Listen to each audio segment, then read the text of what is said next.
Sud Radio Parlons Vrai chez Bourdin, 10h30, 12h30, Jean-Jacques Bourdin. Il est 10h30, merci d'être avec nous. Vous êtes sur l'antenne de Sud Radio, dans Parlons Vrai chez Bourdin, 10h30, midi et demi, 2 heures d'émission, 2 heures de débat, 2 heures d'information et 2 heures de réaction, vos réactions. 0826 300 300, vous savez que l'auditeur est privilégié, vous savez que vous êtes prioritaire. N'hésitez pas à appeler, à intervenir sur les sujets qui vous font réagir, évidemment. Nous allons partir pour Trappes dans les Yvelines. Une enfant de 6 ans a été percutée hier soir par une voiture. L'enfant est décédé. La conductrice du véhicule a été contrôlée positive au cannabis. Nous allons revenir sur les faits, mais je vais évidemment élargir le débat autour de la conduite sous stupéfiants. Faut-il retirer les 12 points du permis en cas de conduite sous stupéfiants? C'était une proposition récente de Gérald Darmanin. Alors faut-il maintenant que l'on change la loi? Faut-il créer un homicide routier? On en parle ce matin largement et j'aimerais beaucoup que vous interveniez. 0826 300 300. De quoi allons-nous parler encore? De la loi immigration qui est en préparation, vous le savez, et nous en saurons plus dans quelques jours. 11h midi, débat. Faut-il remettre en cause le droit du sol? Le droit du sol permet à un enfant né en France, de parents étrangers, d'acquérir la nationalité française à 18 ans, à condition d'avoir résidé en France au moins 5 ans depuis l'âge de 11 ans. Alors faut-il remettre en cause ce droit du sol? Là encore, vous avez votre avis sur la question. Vous le donnez, 0826 300 300. Tout à l'heure, à 12h05, je recevrai Jean-Jacques Urvoas, l'ancien garde des Sceaux, de l'indépendance de la justice. C'est le titre de son livre, du livre qu'il publie chez Odile Jacob. Je lui parlerai évidemment du droit du sol, de la loi immigration. Je lui parlerai des reproches faits par de nombreux policiers à la police. Mais comment se fait-il? Nous arrêtons un délinquant le lundi et le mardi, il se retrouve dehors. La justice ne fait pas son travail. Nous entendons cela sans cesse. Eh bien, Jean-Jacques Urvoas me répondra sur la question et sur d'autres questions autour de l'indépendance de la justice, bien sûr. Il est 10h32. Vous êtes sur Sud Radio. Vous savez que vous pouvez retrouver tous les jours, de 10h30 à midi et demi, votre émission Parlons Vrai chez Bourdin. Si vous avez manqué le direct ou si vous voulez réécouter l'émission, aucun problème. Elle est immédiatement disponible en podcast, sudradio.fr, sur notre application Sud Radio. Et puis, vous pouvez aussi nous écouter en direct. Vous êtes très nombreux. Facebook Live, YouTube en direct et en replay sur notre chaîne Sud Radio. Merci d'être là, de nous accompagner. 10h33. Comme tous les matins, dans quel monde on vit? Avec Félix Mathieu. Bonjour Félix. Bonjour Jean-Jacques. Les savons, écoutez bien parce que voilà un sujet qui va tous nous intéresser. Écoutez bien. Les savons parfumés aux senteurs fleuries, attirent davantage les moustiques. Et oui, c'est le résultat d'une étude très sérieuse, conduite aux États-Unis. Oui, on n'est pas tous égaux face aux moustiques. Certaines personnes les attirent plus que d'autres, mais les savons qu'on utilise peuvent aussi faire la différence. Pour mener leur étude, en fait, les scientifiques de l'université Virginia Tech sont partis d'un constat. Les femelles pondeuses, celles qui nous piquent, aiment le sang pour ses protéines, mais aussi les fleurs pour leur sucre. Elles ont besoin des deux pour se nourrir et trouver l'énergie de se reproduire. Donc, forcément, quand on a un savon qui sent la fleur, eh bien, c'est deux pour le prix d'un. Du point de vue de ces moustiques, on est doublement intéressant par rapport aux autres animaux. Ce serait comme se réveiller et sentir à la fois une odeur de café et de muffins. C'est très séduisant, résume l'un des auteurs de l'étude auprès du Guardian. Hypothèse de travail vérifiée avec une expérience. 4 volontaires se sont lavés. Un bras avec des savons parfumés, 4 savons différents testés au total. Puis l'autre bras a juste été rincé à l'eau. Les scientifiques ont ensuite soumis ces femelles moustiques à des tissus qui avaient été en contact 1 heure avec les bras de ces volontaires. Résultat, 3 de ces 4 savons attirent davantage les femelles pondeuses et accessoirement piqueuses. L'un des volontaires, d'habitude plutôt ignoré par les moustiques, est même devenu d'un seul coup très attrayant pour elles. Seul un de ces 4 savons donc tire son épingle du jeu, celui qui est parfumé à la noix de coco. La noix de coco, faut croire que c'est un parfum qui au contraire semble jouer le répulsif à moustiques. C'est bon à savoir. Bon, la réaction des moustiques à chaque savon peut varier d'une personne à l'autre. Hein. Oui, on est bien d'accord. d'accord. Donc il faudrait une étude à plus grande échelle, pour savoir évidemment. Mais bon, précisément. Bon, et j'aimerais bien avoir la liste des parfums que les moustiques n'aiment pas. Et voilà, on aimerait bien la noix de coco. Aussi. La noix de coco, c'est un bon début déjà. Bon, la noix de coco, moi j'aime pas trop la noix de coco. Mais bon, on peut trouver autre chose. J'espère qu'il y a d'autres parfums que les moustiques n'aiment pas. C'est très intéressant. Hein. Il est 10h35. Merci d'être avec nous. Alors, nous allons être très sérieux et malheureusement partir pour Trappes pour un nouveau drame. Julien Chénardi est avec nous, Alliance Police Île-de-France, pour parler des faits, de ce qui s'est passé à Trappes hier soir 20h. Julien Chénardi, bonjour. Bonjour. Merci d'être avec nous. 20h donc hier à Trappes, dans les Yvelines, une petite fille de 6 ans était à vélo. Elle aurait chuté en voulant quitter le trottoir pour aller sur la chaussée. Il y avait tout près de là une voiture à l'arrêt, une 207. La conductrice du véhicule n'a pas vu l'enfant, discutait avec sa passagère, a reculé, si j'ai bien compris, et a percuté la petite fille, c'est cela ? Oui, c'est cela, effectivement. Donc vers 20h, donc à Trappes, cette petite fille de 6 ans qui a chuté de vélo a malheureusement été heurtée par ce véhicule, donc conduit par une jeune femme qui, lors du dépistage stupéfiant, a été contrôlée positive au cannabis. Positive au cannabis. La jeune femme se serait arrêtée en entendant un cri d'enfant. Elle a découvert la présence de la fillette. Elle n'est pas partie, hein. Non, elle est pas partie. Je vais même vous dire, elle est en état de choc. Oui. Donc elle a pas pris la fuite, mais ensuite voilà, les effectifs de police sont arrivés. Il y a également le SAMU et les sapeurs-pompiers sur place et qui malheureusement n'ont pas pu ranimer la fillette. Oui, les voisins, le voisinage, la famille. Et pendant, alors ça c'est un détail horrible, mais je le donne.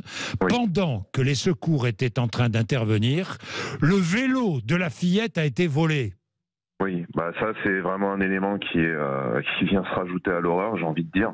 Ouais. On a malheureusement, j'ai envie de dire qu'on est un peu dans une société où aujourd'hui, on n'a plus du tout conscience de l'horreur des choses, et on a des gens qui viennent carrément aller voler le petit vélo de la fillette, alors que les pompiers et le SAMU sont en train de prodiguer les premiers soins. C'est absolument invraisemblable, et je tenais à en parler parce que ce comportement-là nous révulse, évidemment nous révulse.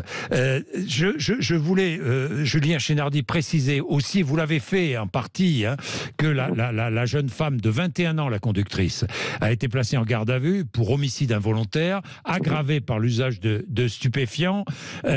Stupéfiants cannabis ? Oui, tout à fait. Positive au cannabis. Positive au cannabis. Elle n'était pas seule dans le véhicule, je crois. Non, elle n'était pas seule. Alors après, je ne sais pas qui l'accompagnait exactement. Il y avait 2 passagers apparemment. Hein. Voilà, mais après, bon là, c'est vraiment la responsabilité de la conductrice qui est mise en cause. Oui, inconnue des services de police, elle était en permis probatoire. Tout à fait. C'est ça. Elle était en permis probatoire et donc lors de la déclaration auprès de mes collègues, elle a déclaré qu'elle fumait régulièrement du cannabis. Voilà, qu'elle était occasionnelle sur la consommation de cannabis, notamment le week-end. Bien. Julien Chénardi, je voudrais je vais étendre le débat. La conduite sous stupéfiants. Gérald Darmanin récemment proposait de retirer les 12 points du permis en cas de conduite sous stupéfiants. Vous y êtes favorable ou pas ? Ah, tout à fait. Je suis tout à fait favorable à cette mesure, puisque aujourd'hui, la conduite sous l'emprise de stupéfiants, c'est 6 points en moins, soit la moitié des points sur un permis. Moi, je pense que, et chez Alliance Police Nationale, on pense qu'on doit être plus dur. On voit les dégâts aujourd'hui que ça fait, que produisent la conduite sous l'emprise d'alcool ou de stupéfiants, et parfois même des deux. Quand on a un cocktail, parfois c'est les deux. On le voit avec nos collègues de Roubaix qui ont été tué également en intervention par un chauffard qui était sous l'emprise d'alcool et de cannabis. On le voit aujourd'hui à Trappes avec cette fillette qui a été fauchée mortellement.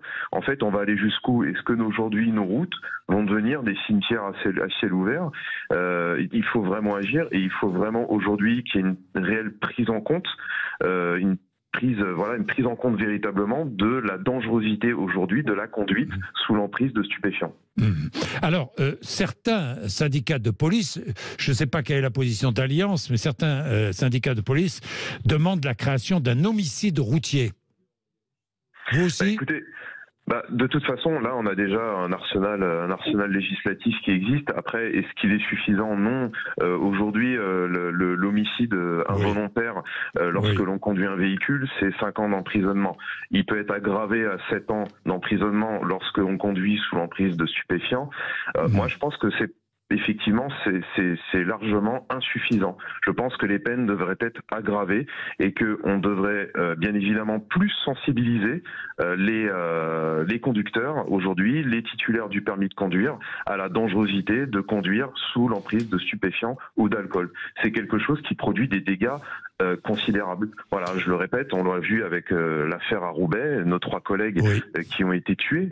J'en profite d'ailleurs pour apporter mon soutien bien évidemment à la famille et aux collègues de Roubaix, mais on voit bien évidemment les dégâts que ça peut faire. C'est absolument dramatique. Dramatique de se dire qu'aujourd'hui on peut mourir sur la route parce que des gens roulent bourrés, roulent défoncés. C'est absolument scandaleux. Et le président de la République sera d'ailleurs à Roubaix demain pour rendre hommage à vos 3 collègues. Peut-être annoncera-t-il des mesures, des mesures contre les conducteurs qui roulent alcoolisés ou sous l'emprise de stupéfiants. Merci beaucoup, Julien Chénardi. Merci d'avoir été avec nous. Nous allons ouvrir le débat. Il a été ouvert par Julien Chénardi, qui est favorable au retrait de 12 points du permis en cas de conduite sous stupéfiants. Nous aurons 2 avocats spécialistes dans la défense des victimes des accidents de la route, maître Philippe Courtois et maître Antoine Réglet. L'un avocat au barreau de Paris, l'autre au barreau de Lille. Nous sommes sur Sud Radio. Vous témoignez, allez-y. Il vous est arrivé de rouler sous stupéfiants, de conduire sous stupéfiants. J'aimerais avoir votre témoignage. 0826 300 300. À tout de suite, Sud Radio. Merci d'être là. Jean-Jacques Bourdin. Il est 11h moins le quart. La conduite sous l'emprise de stupéfiants. Le fils de Nadine Morano, 31 ans, a été placé en garde à vue hier soir pour un délit de fuite après un accident de la circulation.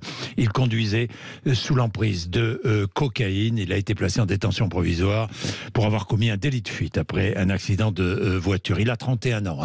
Sa mère n'est pas responsable de son fils. Je veux dire par là que c'est pas parce que c'est le fils de Nadine Morano qu'elle est en quelque part responsable. Non, mais en revanche, lui est responsable. Il a 31 ans, il conduisait sous l'emprise de cocaïne, il a commis et il a provoqué un accident. Alors, pour parler de la conduite sous stupéfiants, 2 avocats avec nous. Maître Philippe Courtois, qui est avocat spécialisé dans la défense des victimes des accidents de la route. Maître Courtois, bonjour. Bonjour. Et maître Antoine Réglet, avocat au barreau de Lille, spécialisé en droit routier. Maître Réglet, bonjour. Bonjour Jean-Jacques. Merci d'être avec nous tous les 2. Alors, le ministre de l'Intérieur estime qu'il faut retirer les 12 points du permis en cas de conduite sous stupéfiants. Oui ou non, Philippe Courtois ? C'est une bonne chose. La seule chose qu'il faudrait peut-être déjà commencer, c'est ce qui a été fait d'ailleurs pour le fils de Marano, c'est d'appliquer la loi, tout simplement. Ce que vous entendez, la personne qui est mise en garde à vue, qui est placée, et toutes les mesures qui sont faites, c'est inscrit dans le code de la route, mais ce n'est fait uniquement que parce que c'est une personne connue ou fils d'eux. On appliquerait très simplement cette loi qui existe déjà, ce serait une bonne chose. Mais au-delà de cela, j'aimerais simplement qu'on arrive à enlever de nos esprits une fausse réalité. On parle de drogue douce lorsqu'on va parler de cannabis, pour l'opposer aux drogues dures avec les extasies ou la cocaïne. Le cannabis n'est pas une drogue douce. C'est une drogue qui est mortelle, qui peut l'être. C'est une drogue qui peut causer malheureusement des drames comme c'est le cas. Il faut arrêter de parler de drogue douce. Ce n'est pas une drogue qui est pour faire plaisir, c'est une drogue qui a forcément une altération de la vigilance, une altération de son comportement. Et on peut aller même jusqu'au-delà avec le CBD. Alors, oui, mais Philippe Courtois, je vous pose la question, est-ce qu'il faut aller... Je vous pose directement la question, est-ce qu'il faut retirer les 12 points du permis en cas de conduite sous stupéfiants ? Mais qui va nous assurer, M. Bourdin, que dans ce cas-là, la personne ne va pas conduire quand même? Moi, je veux bien qu'on retire tous les permis, tout ce que vous voulez. Donc vous êtes contre? Vous êtes contre? C'est pas que je suis contre, c'est que je vois pas l'intérêt de cette mesure, M. Bourdin. Donc vous êtes contre? Il y a des mesures qu'il faut appliquer aujourd'hui. Bon, c'est pas une mesure qu'il faut appliquer. Je vais compléter mes questions dans un instant, mais je voudrais demander à Maître Réglet ce qu'il en pense. Antoine Réglet. Le retrait de 12 points, si il est avéré que ça fait baisser la mortalité sur la route, on sera pour. Le problème, c'est qu'on n'a pas de recul. Donc aujourd'hui, un peu comme Philippe, je dirais que je suis ni pour ni contre, je vois pas tellement l'intérêt. Bon. En revanche, Jean-Jacques, il y a des choses beaucoup plus importantes qu'on peut faire en quelques secondes. Vous avez noté que depuis plusieurs années, il y a une tendance à la dépénalisation de l'usage de stupéfiants. Souvenez-vous, avant la première mandature de monsieur Macron, on allait devant le tribunal pour avoir fumé un joint. Aujourd'hui, on reçoit une amende à la maison. C'est une espèce de dépénalisation. Vous avez, pour les conduites sous stupéfiants ou conduites sous alcool, il y a quelques années, vous alliez devant le tribunal. Aujourd'hui, quand vous êtes pris pour la première fois, ou même quand vous êtes pris en récidive, vous n'allez pas devant le tribunal. Vous bénéficiez, parce que c'est un bénéfice, vous bénéficiez d'alternatives aux poursuites. Vous voyez un délégué du procureur, un procureur, mais vous n'allez jamais au tribunal. Les gens n'ont pas peur d'aller en prison. Et puis, il y a aussi une espèce de banalisation. Et là, Philippe, je le rejoins, une banalisation de ces drogues qu'on appelle douces et qui finalement font rire tout le monde. Ça devient cool en fait de fumer des stupes et c'est tellement vrai pour l'esprit de nos législateurs qu'il y a presque la moitié de l'Assemblée nationale qui est prête à se pencher sur une dépénalisation du cannabis. J'espère que chacun va revoir sa copie. Bien. Alors, Philippe Courtois, Antoine Réglet, vous êtes totalement d'accord. Moi, j'ai une deuxième question. Est-ce qu'il faut punir de la même manière la conduite sous stupéfiants que la conduite sous alcool? C'est la même chose. C'est exactement la même chose. Même chose, à partir du moment où ça altère, à partir du moment où ça altère votre vision de conduite. Enfin, honnêtement, vous devez être apte à 100% pour conduire. Que vous fumiez, que vous preniez de la drogue ou que vous buviez, c'est exactement la même chose. Mais alors, cela, on va tomber dans une hérésie. On va nous dire 0 pour tout ce qui est stupéfiant, mais l'alcool, on va nous laisser quand même nos 2 petits verres par jour pour pouvoir conduire. On en a déjà parlé, Jean-Jacques, souvenez-vous, mais c'est là où il y a une hérésie totale. Mais c'est exactement la même chose. À partir du moment où votre état est altéré par un produit que volontairement vous ingérez, que ce soit fumée, cocaïne, ecstasy, ou que ce soit également de l'alcool, eh bien, les sanctions doivent être exactement les mêmes. Il n'y a pas de différence à faire. Mais il suffit simplement d'appliquer la loi. Mais vous aurez toujours le même problème. Vous aurez toujours des imbéciles et des abrutis qui, même sans permis, comme ils le font sans assurance, continueront à circuler de toute façon. Tant qu'il n'y aura pas une véritable sanction, et la seule, je suis désolé de le dire encore une fois, mais la seule qui peut être véritable, c'est le côté financier. Je suis désolé. C'est ce qui arrive fréquemment. Lorsqu'il arrive dans beaucoup de pays européens. Et la saisie de la voiture, la saisie du véhicule. Encore faut-il que le véhicule soit à votre nom. Oui. Vous avez des véhicules qui sont empruntés à votre soeur, votre belle-sœur, votre frère, votre oncle, ou alors la société. La saisie du véhicule, on ne peut la saisir qu'au propriétaire. Encore faut-il que le propriétaire soit le conducteur aussi. C'est toujours le même problème. Oui, évidemment. Antoine Réglet. Oui, alors c'est vrai que je mettrais peut-être un bémol parce que les stupéfiants aujourd'hui c'est interdit et en tout cas la vente de stupéfiants est interdite et la vente d'alcool non et la consommation d'alcool n'est pas interdite et la consommation de stupéfiants l'est. Alors peut-être qu'il faudrait quand même différencier la conduite sous stup et la réprimer plus fort que la conduite sous alcool ou alors de dire, même si on est dans un pays dans lequel le vin est très important, de dire c'est tolérance zéro pour l'alcool. Là où Philippe commençait à pointer du doigt quelque chose, c'est sur l'aspect financier. Moi, je pense que pour les dossiers de blessures involontaires et d'homicide involontaire commis avec stupéfiants ou alcool, il faut que les gens sachent qu'ils auront à payer ou la moitié ou la totalité des dommages et intérêts à la victime. Ça peut se chiffrer en centaines de milliers d'euros, parfois en millions d'euros. Aujourd'hui, c'est l'assurance qui paye et alors qu'elle pourrait se retourner contre l'auteur, elle ne le fait jamais. Il faut inscrire dans la loi que si l'assurance paye évidemment ce qu'elle doit à la victime, l'assurance ira à tous les coups chercher la moitié ou la totalité des sommes. Et je peux vous dire que celui qui a fumé son joint ou celui qui sort de boîte de nuit, si lui il n'est pas conscient, sa compagne ou son compagnon qui sera à côté et qui n'aura pas envie d'être endetté à vie avec lui ou elle, lui dira « Coco, tu conduis pas ». Mais oui. Qu'est-ce que vous en pensez, Philippe Courtois ? Mais c'est le cas justement. Alors je vous apprends rien parce qu'on en avait discuté dans ensemble la dernière fois. J'ai été mandaté par la directrice de cabinet de Dupond-Moretti justement pour réformer tout ce principe de loi. Et est inscrit, mais cette demande est faite par des associations, notamment depuis des années, comme Victimes à venir, le collectif également, c'est que certes l'assurance va indemniser, mais le retour, c'est que le responsable va rembourser. Ça oui, c'est en cours, ça a été écrit de toute manière. La seule chose, c'est que maintenant, il va falloir passer à la vitesse supérieure. Parce que moi, j'entends bien de dire oui, l'alcool est légal, le reste n'est pas légal. Mais celui qui a perdu son fils, sa fille, ou celui qui a perdu son époux, il n'en a rien à faire de savoir s'il a bu parce que c'était légal ou s'il a fumé parce que c'était illégal. Il n'en a rien à faire. Messieurs, on va prendre Christophe dans un instant qui est un de nos auditeurs. Mais messieurs, on a fait de grosses campagnes contre l'alcool au volant, contre la vitesse au volant. J'ai pas l'impression qu'on ait fait de grosses campagnes de prévention contre les stupéfiants au volant. Rien. Enfin, rien aussi peu. Rien aussi peu, et je m'explique. Le législateur s'est justifié là récemment en disant on va pas faire une campagne de prévention sur les stupéfiants, dès lors que les stupéfiants c'est interdit, on va quand même pas mettre un budget. Moi je trouve ça scandaleux. Sachez qu'il y a quand même énormément de gens qui, certes fumant 1 ou 2 joints, ce qui n'est pas bien, ne savent pas que 3 jours après, elles sont encore positives et qu'elles ont encore des effets du cannabis.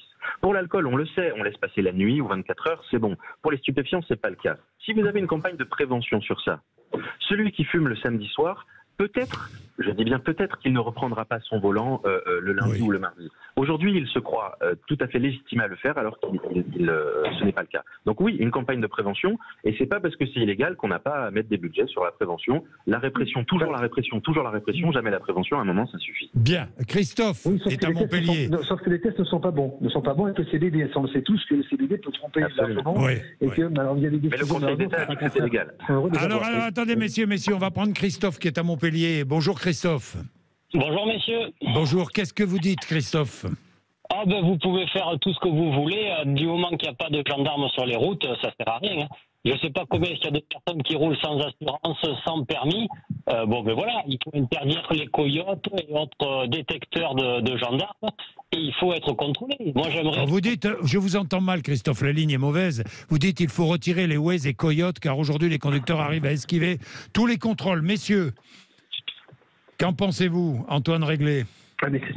Il y a de plus en plus, la loi est de plus en plus sévère sur ces Waze, sur ces coyotes. À partir du moment où c'est légal, c'est pas à nous de poser la question, c'est au législateur. Je ne suis pas certain, effectivement. Après, vous savez, à contrario, sur les réseaux sociaux, dans le Nord, c'est le cas, les gendarmes, par exemple, dans le 62, annoncent toutes les semaines là où ils seront pour faire des contrôles. Et ça fait partie de la prévention. Est-ce qu'on leur reproche d'annoncer où ils seront? Moi, je pense qu'il y a peut-être des gens qui s'empêchent de fumer, sachant qu'ils vont prendre le chemin. Puis regardons ce qui s'est passé malheureusement à Trappes. Là, c'était à la sortie d'un parking. Donc, rien à voir avec la route. Bien, Philippe Courtois, sur la remarque de Christophe. Non, mais tout à fait logique. Ce qu'il faut aussi savoir, c'est que si on boit, c'est volontaire. Si on fume, c'est volontaire. Si maintenant, je pense qu'il n'y a aucun rapport avec les systèmes de prévoyance ou autres. On peut prévenir, mais c'est à l'intérieur de soi-même. Et c'est là où justement le fait de se dire on peut fumer, on peut boire, je m'en moque, puisque de toute manière c'est l'assurance qui paiera. Et moi j'aurai quoi comme sanction? Quasiment rien, parce qu'on n'applique jamais la loi. C'est là aussi vraiment maintenant il faut qu'il y ait une prise de conscience. La prise de conscience, Jean-Jacques, on le sait, c'est l'argent. Je suis désolé, je ne reviens pas que c'est pas parce que c'est avocat. Mais si c'est eux qui vont payer, celui qui casse, il paye, c'est la même chose. Celui qui va tuer, il ne peut pas réparer ce qu'il a fait, mais il doit contribuer justement à sa hauteur, à ce qu'il a, à la conséquence. Et ça, je peux vous assurer que c'est pas les quelques semaines ou quelques mois de prison qu'il va pouvoir avoir, qui sont totalement indigestes pour une famille. C'est le fait de savoir que lui, il va y penser tous les jours. Aujourd'hui, ce n'est pas le cas. Donc, les sanctions sont telles que maintenant, il faut passer à la vitesse supérieure, et c'est cette prise de conscience qui n'existera uniquement que par un passage au portefeuille. Je suis désolé, c'est un peu trivial. Pourtant, Philippe Courtois, vous proposez dans le projet de loi de l'homicide routier, que je partage en très grande partie, une répression plus importante. Et vous dites, ce n'est pas que de l'ordre du symbole. Et là, vous venez de dire, c'est pas quelques jours de prison en plus qui vont changer la donne. Donc finalement, vous avez un double discours. Vous dites, il faut augmenter les peines de prison pour les homicides routiers, et puis finalement, vous dites la prison, ça sert à rien. Ah non, je pense que vous n'avez pas accès, ce qui est possible d'ailleurs, malheureusement à votre niveau, vous n'avez pas accès à ce projet de loi. Malheureusement, c'est... Excusez-moi de ne pas être à votre niveau, confrère. Non, mais c'est pas grave, ça peut arriver. Bon. Mais c'est une sémantique. C'est une sémantique, c'est tout un travail qui a été fait avec le ministère de la Justice, avec M. Darmanin. Oui, vous êtes dans la politique de l'homicide routier, messieurs, l'homicide routier, créer un homicide routier, c'est indispensable? C'est indispensable pour les familles. Pour les familles. Entendre le mot involontaire. Involontaire. Ouais, le mot involontaire, il faut bannir le mot involontaire. Il faut le bannir dans certains cas, pas pour le défaut d'attention qui peut vous arriver à vous et à moi. Bien sûr. Mais lorsque vous avez bu, fumé, c'est volontaire au départ. Vous avez pris votre volant, vous n'avez pas voulu tuer, bien sûr, la personne. Mais à l'origine, il y a un acte volontaire. Donc que ce soit qualifié d'homicide routier, C'est ce que veulent les familles. Après, la sanction de peine, à aucun moment on demande une augmentation des peines. C'est là où le projet est intéressant à lire. Et je vous le transmettrai d'ailleurs, mon frère, ce sera intéressant. Mais il n'y a pas d'augmentation des peines. Bien, messieurs, merci. Je suis obligé de vous interrompre, il est 58. Merci, messieurs, c'est très gentil. Merci d'avoir accepté de répondre à toutes nos questions. Ça fait débat, hein, vous l'avez compris, et on reviendra sur la question. 0826 300 300, 10h58 Sud Radio. Jean-Jacques Bourdin. 4 tous les jours, entre 11h et midi, débat. Débat sur un sujet d'actualité ou sur un sujet qui alimente les conversations des uns et des autres. Les conversations qui vont être alimentées par la future loi immigration du gouvernement. Nous ne connaissons pas évidemment le projet de loi. Nous avons eu des prémices, il y a des propositions de tous les partis politiques, mais pour l'instant, nous ne connaissons pas le projet de loi qui sera porté par Gérald Darmanin, il y a eu hésitation, puis finalement, il devrait être connu avant l'été. C'est ce qu'a promis la première ministre Elisabeth Borne. Il est 11h05, on attend le projet de loi immigration du gouvernement, mais moi je pose une question ce matin. Faut-il remettre en cause le droit du sol? Pourquoi est-ce que je pose cette question? Tout simplement parce que à Mayotte, il se passe beaucoup de choses. Vous le savez, il y a cette opération conduite par le ministère de l'Intérieur. Il y a à Mayotte un problème terrible, c'est l'arrivée de clandestins à Mayotte sur l'île, peut-être attirés par l'application du droit du sol, je ne sais pas, mais dans tous les cas, nous avons entendu à plusieurs reprises le témoignage de la députée Estelle Youssoufa, ici même, qui nous disait combien cette immigration clandestine désorganisée, perturber et même menacer la vie quotidienne des habitants de Mayotte. Alors, je pose la question, faut-il remettre en cause le droit du sol? Vous savez qu'en France, le droit du sol permet à un enfant né en France, de parents étrangers, d'acquérir la nationalité française à ses 18 ans, à condition de résider en France à l'âge de 18 ans et d'avoir résidé en France au moins 5 ans depuis l'âge de 11 ans. Voilà ce que dit la loi en France. Nous allons voir comment ça se passe ailleurs en Europe. Mais pour parler de cette question et pour débattre, nous avons avec nous Jordan Guiton, qui est député Rassemblement National de l'Aube. Bonjour. Bonjour. Maître Alexis Tordeau, qui est avocat spécialisé dans le droit des étrangers, qui va nous rejoindre. Et puis, je vais appeler Benjamin Morel, qui est maître de conférences en droit public à l'Université Paris 2 Panthéon Assas. Bien, Jordan Guiton, vous êtes député Rassemblement National de l'Aube. Faut-il remettre en cause le droit du sol?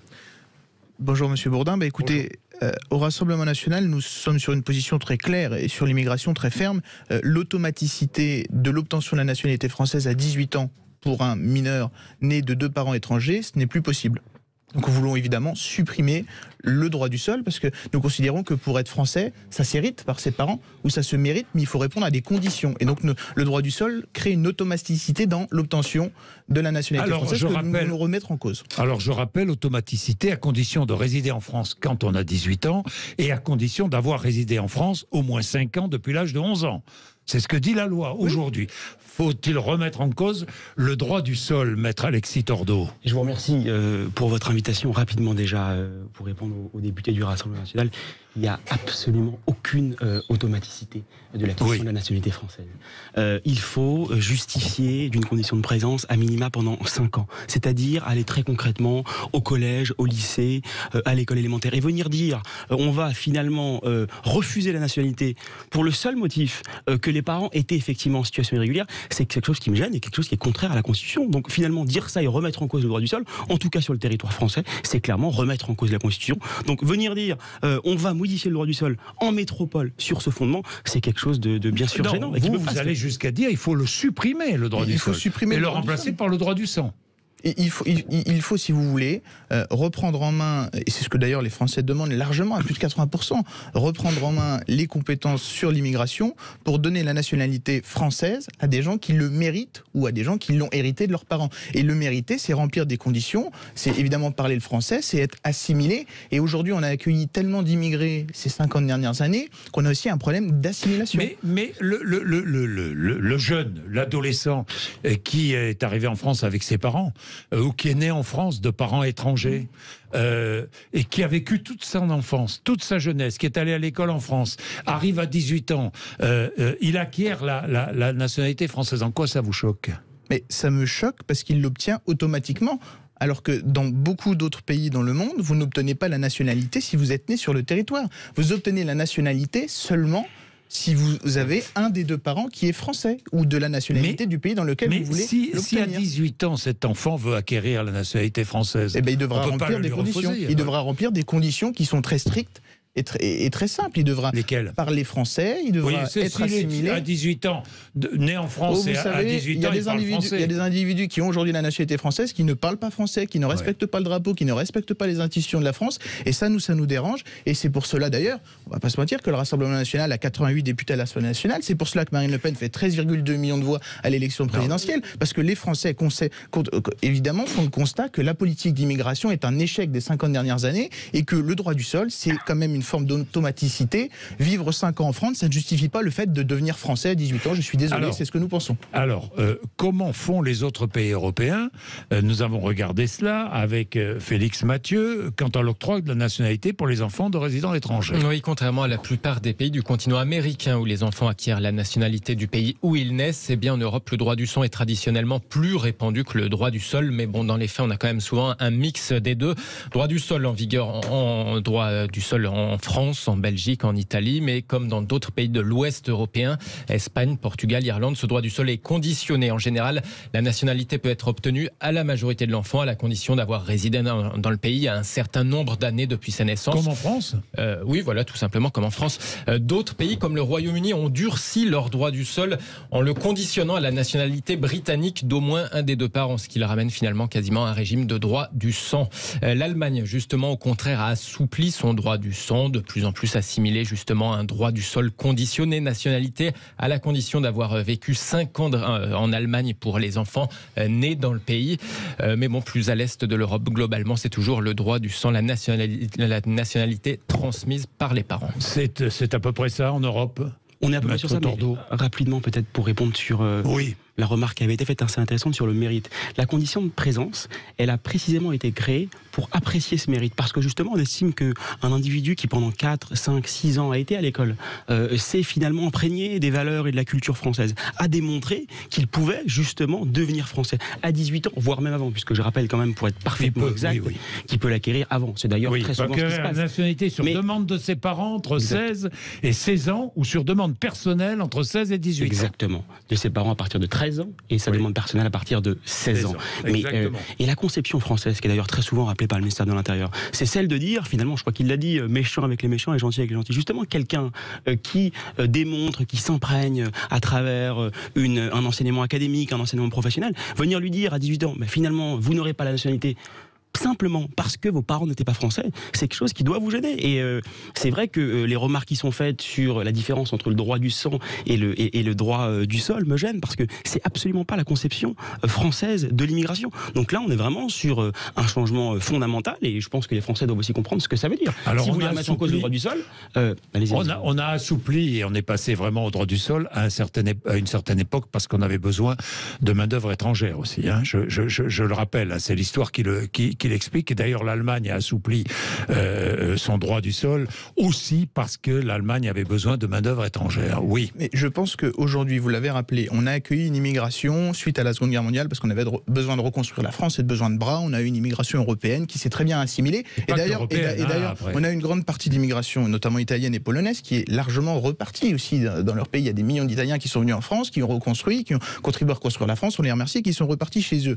Nous, la vision qu'on a, et c'est quand vous me parlez, maître, vous appelez maître, d'une conception française. Et la conception, ce sont les Français qui doivent l'avoir. On est en démocratie. Et nous, on est là pour défendre ce que veulent les Français. Ce sont aux Français de décider quelle politique d'immigration nous allons avoir. Donc on peut discuter de conception, on peut discuter des théories. Moi, je suis là pour vous parler concrètement de ce que veulent les Français. Les Français nous demandent d'être fermes sur l'immigration à 80%. Les Français, s'ils mettent Marine Le Pen à 13,2 millions, ça veut dire qu'ils demandent de la fermeté sur l'immigration. C'est ce que nous proposons, parce que nous sommes le parti le plus légitime. Mais vous ne parlez pas que d'immigration. l'immigration, heureusement, au Rassemblement national, parce que j'ai l'impression, à vous entendre, que Marine Le Pen a été élue uniquement sur l'immigration. C'est un autre point de vue historique, M. Bourdin. Pardon, élu... Bientôt, vous avez fait un pas en avant de 4 ans, M. Bourdin, c'est pas grave, on ne va pas vous en vouloir. Je ne sais pas, je ne ferai pas de politique fiction. Sur ce point-là, M. Bourdin, peut-être 2 minutes. Sur la fermeté, vous savez déjà que les titres de séjour, ils sont conditionnés au fait de ne pas caractériser une menace à l'ordre public. Donc on a déjà un contrôle qui est fait. Quand aujourd'hui vous sollicitez... Alors, une menace à l'ordre public, ça veut dire qu'en réalité, il y a eu une condamnation pénale, à minima une mise en cause. Pour moi, effectivement, c'est un bon critère. Venir dire, on vous donne pas un titre de séjour parce qu'effectivement, vous êtes mis en cause dans une affaire pénale, c'est quelque chose qui peut s'entendre. C'est logique. Si ça, c'est logique. Si ça, c'est la conception du Rassemblement national, mais elle me va. Si par contre, la conception du Rassemblement national, c'est de venir dire, on va conditionner le droit au séjour de quelqu'un à le fait que les parents aient été français ou pas, là, c'est gênant. Et c'est vraiment deux débats différents. Oui, parce que l'enfant, c'est l'enfant, et les parents sont les parents. Mais comment est-ce qu'on fait alors dans un pays, on est dans un système, une conception westphalienne d'un État-nation. Comment est-ce qu'on fait pour décréter qu'un enfant est citoyen français ou ne l'est pas? Il faut bien que ses parents soient d'abord un des deux parents. D'abord, il faut qu'ils le veuillent. Un des deux qui ne le soit pas. Bien sûr, mais à un moment donné, il faut mettre quand même ce débat sur la table, et je vous remercie de permettre d'avoir ce débat ce matin, de savoir comment nous gérons la politique d'immigration en France. On voit bien qu'il y a un problème d'immigration en France. On voit bien qu'il y a un problème où les Français sont majoritairement d'accord pour remettre en cause la politique d'immigration. Bien sûr, et le droit du sol est un problème de par son automaticité, du fait qu'il y ait des mineurs qui, juste par le fait qu'ils aient résidé en France, deviennent citoyens français. Nous, au Rassemblement national, ça, nous voulons le remettre en cause. Bien, il est 11h15. Je vais prendre Benjamin Morel dans un instant, maître de conférence en droit public à l'Université Paris 2, Panthéon-Assas, qui va se joindre à nous pour ce débat. Il est 11h15. Vous êtes sur l'antenne de Sud Radio. À tout de suite. Jean-Jacques Bourdin. Bien, il est 11h18. Faut-il remettre en cause le droit du sol? C'est la question que je pose et c'est le débat que nous avons ouvert. Benjamin Morel est avec nous, maître de conférence en droit public à l'Université Paris 2 Panthéon-Assas. Benjamin Morel, bonjour. Oui, bonjour. Merci d'être avec nous. Faut-il remettre en cause le droit du sol, Benjamin Morel? Alors, le juriste vous dirait que c'est pour une fois entre guillemets possible, c'est-à-dire qu'il n'y a pas de la jurisprudence de la CEDH ou du Conseil constitutionnel qui nous interdirait absolument de le faire. Ensuite, est-ce que c'est vraiment utile par rapport à ce que l'on vit, si vous voulez? En règle générale, quand on a des problèmes relatifs à l'application des politiques publiques, la meilleure solution qu'on trouve, c'est de remettre en cause des principes fondamentaux. La plupart du temps, on remet en cause des principes fondamentaux et donc c'est gênant. Et ensuite, c'est une effectivité limitée. Alors, si on exclut le cas de Mayotte, qui a été départementalisé trop tôt, mais si on exclut le cas de Mayotte, aujourd'hui, vous avez un problème qui est un problème d'application des lois sur l'immigration. C'est-à-dire que vous allez faire quoi en fait? Vous allez créer des étrangers plutôt que de créer des Français, ce qui peut poser des problèmes d'intégration, sans être en capacité réelle, la plupart du temps aujourd'hui, d'expulser les gens qui sont en situation irrégulière sur le territoire. Est-ce que vraiment on règle le problème de l'immigration en faisant ça? Je ne suis pas sûr. Le deuxième élément, et je rejoins ce qui a été dit tout à l'heure avant la publicité, notre conception républicaine de la nation, c'est quoi? On ne naît pas de citoyen. Être citoyen, c'est pas une donnée, c'est pas quelque chose de fondamental, d'essentiel qui serait lié à la naissance. C'est quelque chose qui est lié à l'intégration dans un corps politique et pas dans un corps économique, dans un corps politique. La citoyenneté, c'est quelque chose qui s'acquiert et qui s'acquiert notamment par l'école, par la construction d'un individu émancipé qui, demain, va pouvoir rentrer dans la communauté politique. Là, aujourd'hui, vous avez des jeunes qui, souvent, sont français et ne rentrent pas dans cette nation des citoyens parce que vous avez des services publics, notamment des écoles, qui deviennent totalement dysfonctionnels. Donc vous ne réglerez pas ce problème-là en supprimant le droit du sol. De l'autre côté, le fait que vous ayez des enfants nés en France qui suivent le cursus de l'école républicaine et qui ne rentrent pas non plus de manière évidente dans cette citoyenneté est également le signal, le symptôme de ce dysfonctionnement du service public. Donc on ne forme plus de citoyens. Comme on ne forme plus de citoyens, vous avez aujourd'hui un processus d'intégration et d'assimilation qui est fondamentalement grippé. Le gripper un peu plus en disant bazardons le droit du sol comme on bazarderait le bébé avec l'eau du bain ne m'apparaît ni tout à fait une solution, elle ne m'apparaît peut-être pas opportun. Voilà, pas opportun, c'est ce que dit le Benjamin Morel. Mais Benjamin Morel dit, oui, c'est vrai qu'on va créer de plus en plus d'étrangers, parce que n'oublions pas que l'enfant, l'adolescent de 18 ans, qui veut devenir français, mais qui est né malheureusement pour lui de parents étrangers, va rester étranger donc. Pour vous, il doit rester étranger. Monsieur On Bourdin, est bien d'accord. Est-ce qu'il doit rester étranger? Oui. Et la question de fond... Il doit rester étranger, même si ses parents sont en situation régulière. Hein, je dis bien régulière. Oui, la question de fond, c'est laquelle? Est-ce qu'on va accueillir en France toutes les personnes du monde, alors qu'on va avoir, alors qu'on est aujourd'hui 8 milliards sur Terre? Est-ce qu'on va accueillir? Est-ce qu'on va accueillir? Mais si, c'est la question.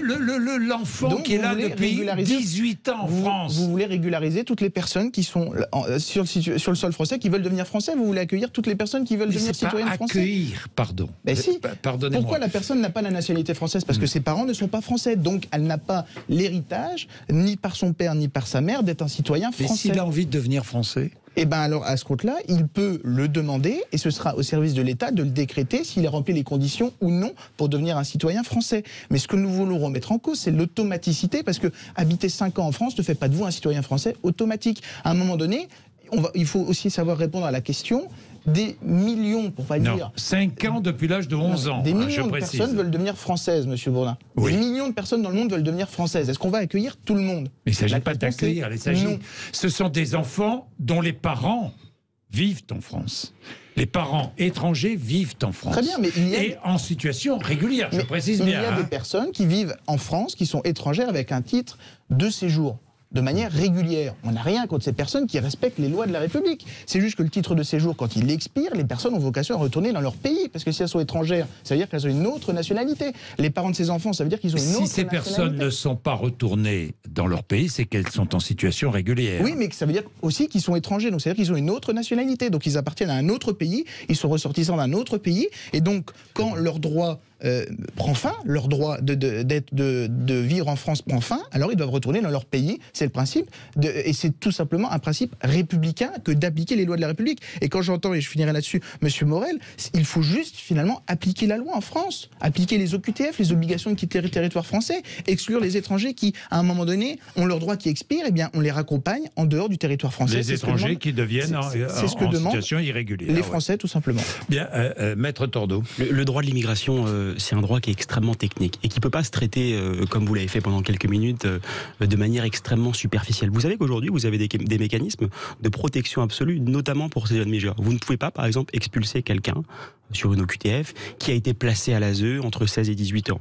qui a résidé de manière continue durant sa jeunesse pendant 5 ans. Pourquoi on a finalement, en droit français, inventé ces mécanismes? Justement parce que précisément, la conception républicaine du droit de l'immigration, c'est de dire qu'un jeune qui s'est intégré sur le territoire à travers des études, à travers aussi des attaches personnelles, à travers des attaches familiales de par ses parents, il a un droit au séjour. Et finalement, venir dire, vous conditionnez le droit au séjour simplement sur la nationalité des parents, c'est remettre en cause en réalité, si je peux me permettre de finir, tous les titres de séjour. Puisque qu'est-ce que vous dites aux gens qui viennent sous couvert d'un visa long séjour salarié? Qu'est-ce que vous dites aux gens qui viennent sous couvert d'un visa long séjour étudiant? Ces gens-là aussi, du coup, n'ont absolument pas cette matérialité et cette condition d'avoir des parents et des attaches familiales sur le territoire. Donc je pense que là-dessus, il faut être extrêmement clair. Sur le sujet des OQTF, moi je vais vous faire une confidence, j'ai été avocat de préfecture pendant 2 ans.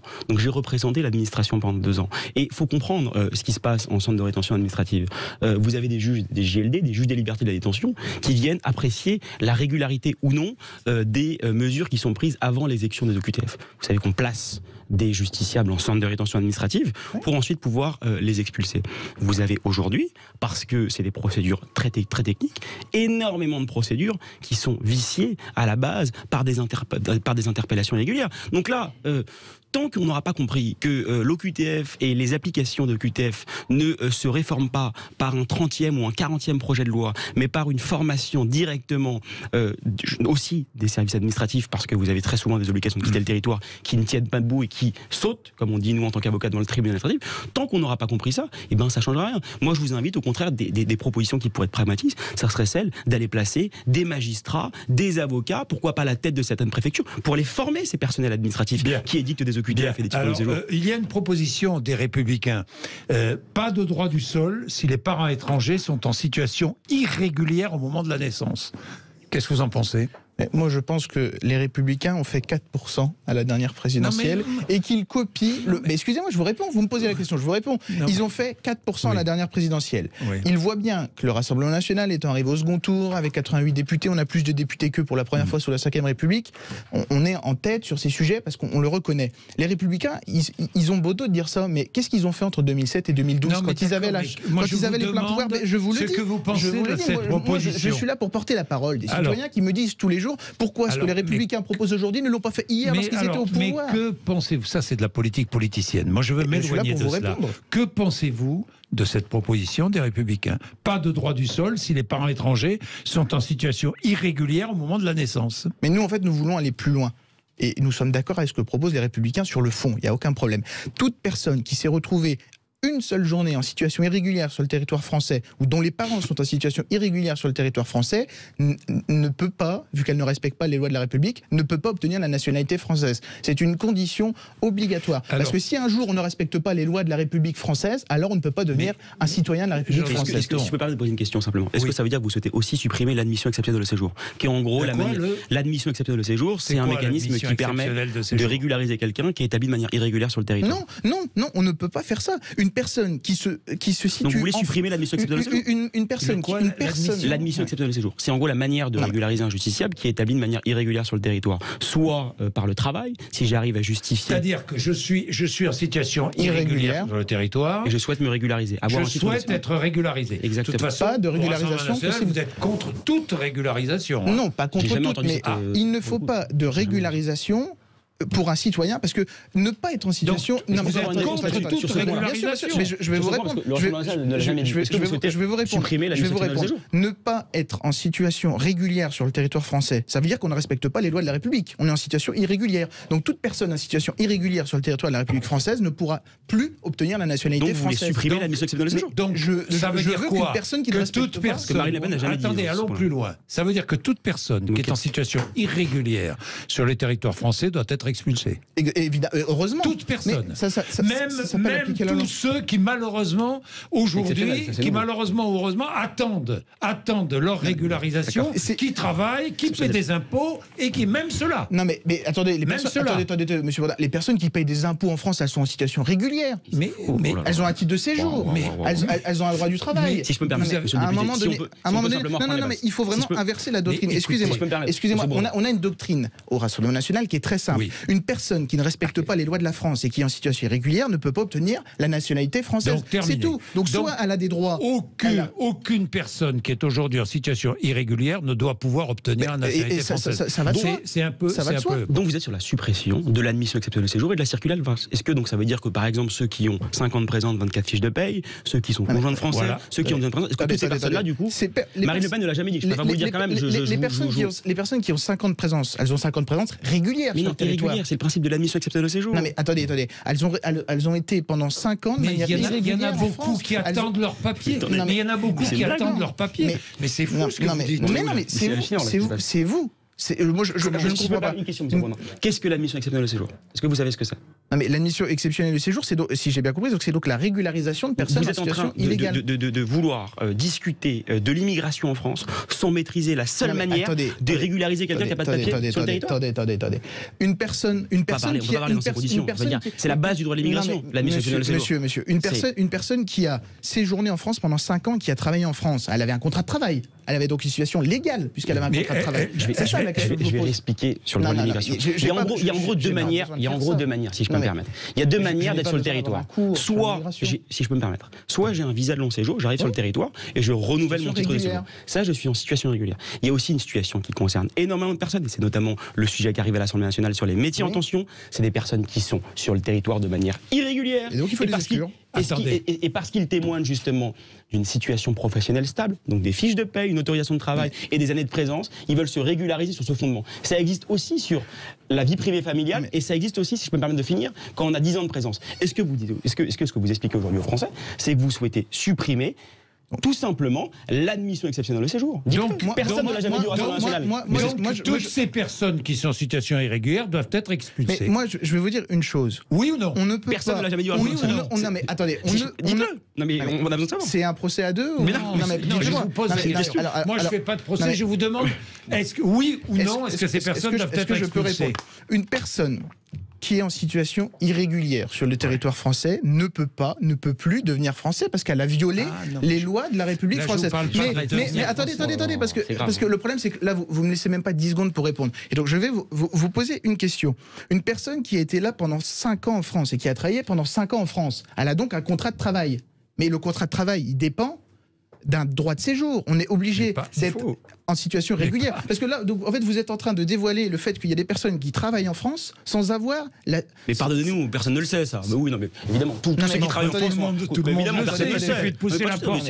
Non, mais attendez, peut-être la police qui m'attend devant. Là, en fait, je viens de dévoiler quelque chose de... Alors, attendez. Il est 11h32. Attendez, je ne peux pas répondre sur ce point. Vous êtes de mauvaise foi. Excusez-moi. On va reprendre le point. Il est 11h32. C'est pas possible de faire ça. Jean-Jacques Bourdin. Il est 11h34. Benjamin Morel, alors, vous entendez ce débat? Benjamin Morel. Oui, je vous entends. Oui. Maître de conférence en droit public. Alors, il y a deux choses. Il y a d'un côté, effectivement, la naturalisation d'un jeune Français qui arrive à 18 ans et qui, aujourd'hui, grâce au droit du sol, peut être naturalisé à 18 ans. Il est né en France de parents étrangers. Il peut être naturalisé, je le rappelle, à condition de résider en France à cet âge-là, 18 ans, et d'avoir résidé en France au moins 5 ans depuis l'âge de 11 ans. Bon. Et puis, il y a tous les étrangers qui, aujourd'hui, sont en situation irrégulière en France, mais qui travaillent. Benjamin Morel. Là, Jordan Guiton pense que ces étrangers-là doivent être immédiatement expulsés. Je dis... En situation irrégulière, on est bien d'accord. Donc ils n'ont pas de papier. On ne va pas expulser des étrangers en situation régulière. On est bien d'accord. Non, mais on est bien d'accord. On est dans les règles de la République française. On est bien d'accord. Benjamin Morel. Est-ce qu'on peut expulser des citoyens qui sont en situation irrégulière mais qui travaillent? Vous voulez, il y a une question de principe et il y a une question d'effectivité du droit. Or, en la matière, j'ai l'impression qu'on confond un petit peu les deux. C'est-à-dire qu'on a une forme de foi totalement folle dans le fait que, une nouvelle loi sur l'immigration, une nouvelle disposition, un durcissement des règles changera fondamentalement la donne. Je rappelle quelques chiffres. On a eu 29 lois sur l'immigration depuis 1980. On en a en moyenne une toutes les 2 ou 3 ans qui, en règle générale, vient changer 3 virgules à la précédente en expliquant que la promis, juré, il n'y aura plus de problème.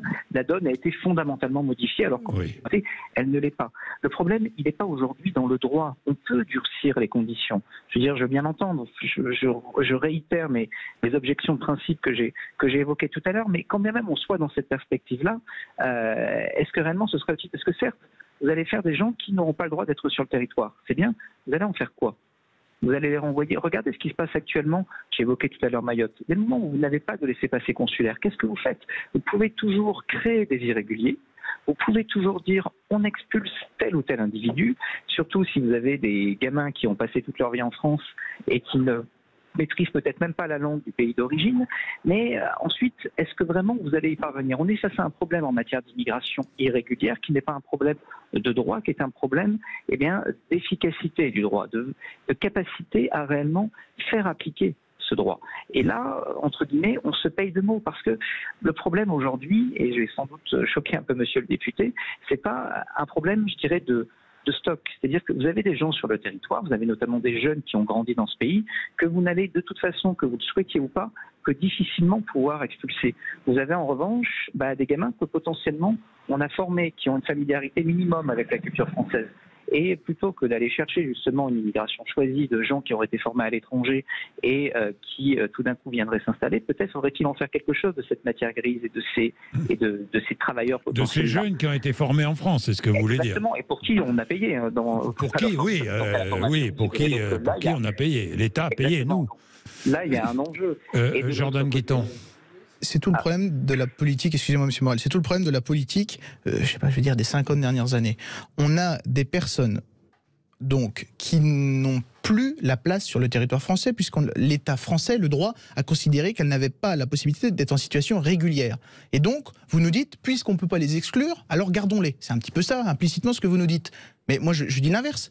Il faut trouver des solutions pour les expulser. Il faut trouver des solutions avec les Comores à Mayotte pour que les Comores reprennent leurs ressortissants qui sont sur le territoire de Mayotte. Tout comme on a des problèmes aujourd'hui avec les pays du Maghreb qui refusent de prendre les ressortissants d'étrangers en situation irrégulière sur le territoire français que nous voulons expulser. Parce qu'une personne qui est en situation irrégulière sur le territoire français, ça veut dire qu'elle n'a pas la nationalité française. Et comme il n'y a pas d'apatride dans le monde, ça veut dire qu'elle a forcément une autre nationalité. Et donc il faut aller discuter avec un pays de manière diplomatique. Souvent d'ailleurs, on peut aussi peut-être aller voir dans les aides au développement que donne nos pays. Je pense que la France redonne chaque année des milliers d'euros aux Comores dans leur aide au développement. Mais ça, c'est un débat que nous devons avoir, une diplomatie entre les présidents de la République et le président ou le gouverneur des Comores, pour dire, voilà, si demain vous ne prenez pas vos ressortissants, vous aurez plus d'aide de développement. Parce que c'est tout simplement, la France doit se faire respecter à l'échelle internationale. Et là, on prend un petit peu de hauteur sur le sujet et c'est très intéressant. Benjamin Morel ? Oui, alors je veux bien, j'entends tout à fait ce qui est dit. Alors d'abord, encore une fois, le problème du stock m'apparaît aujourd'hui pas tout à fait solide. La question se pose en termes de flux. La question, c'est comment est-ce qu'aujourd'hui on arrive à stopper les flux. Ça implique d'avoir une réflexion sur le co-développement et ça implique d'avoir une réflexion aujourd'hui sur stopper les flux d'immigration, évidemment. Exactement, j'entends bien ça. De l'autre côté, moi je veux bien qu'on rentre dans un bras de fer avec les pays qui sont les pays d'origine. Le problème, c'est qu'aujourd'hui, ce bras de fer, on est de plus en plus en difficulté pour pouvoir le gagner, tout bêtement, parce que, prenez les Comores, petit État, a priori, on pourrait penser que le rapport de force est favorable. Mais derrière les Comores, aujourd'hui, vous avez Riyad, derrière les Comores, vous avez également Pékin. Et donc, on est dans un rapport de force qui fait qu'aujourd'hui, il devient extrêmement compliqué. On a des intérêts économiques dans ces pays, on a des intérêts diplomatiques, parfois de lutte contre le terrorisme, de faire valoir la question de l'exécution des OQTF, des laissez-passer consulaires, comme étant pour nous une priorité. Donc, de facto, en effet, aujourd'hui, la possibilité d'imposer, même de manière, je dirais, relativement marchandée à ces pays, le fait de reprendre leurs ressortissants, apparaît nous y échapper. Preuve en est, quand Emmanuel Macron... Sur le plan diplomatique, évidemment, avec les Comores, ça pose problème. Et c'est pour cela qu'avec Marine Le Pen, nous proposons d'avoir une certaine fermeté aussi en termes de diplomatie, parce que la France a toujours créé des appels d'air en termes d'immigration. Créer un certain laxisme de fait juridique sur le territoire, puisqu'on dit finalement on a des étrangers en situation irrégulière, on ne peut pas les expulser, donc on les garde. Donc en fait, en plus de ça, on crée un nouvel appel d'air pour une nouvelle immigration qui n'est pas choisie par ni les citoyens français ni le gouvernement français. Donc nous, avec Marine Le Pen, nous proposons d'être fermes, d'aller chercher des accords diplomatiques, et je pense qu'avec un peu de volonté politique, on peut évidemment y arriver, parce que la France n'a jamais eu un gouvernement qui a eu la volonté politique de stopper l'immigration en France, tout simplement. Bon, avec les Comores, le problème, c'est que les Comores exercent une forme de chantage vis-à-vis de la France. On leur donne de l'argent. Oui, mais une forme de chantage diplomatique. C'est-à-dire, si vous nous donnez moins, si vous ne faites plus attention à nous, on va se tourner vers la Chine, ce qui est déjà le cas en partie, et on va se tourner vers l'Arabie Saoudite.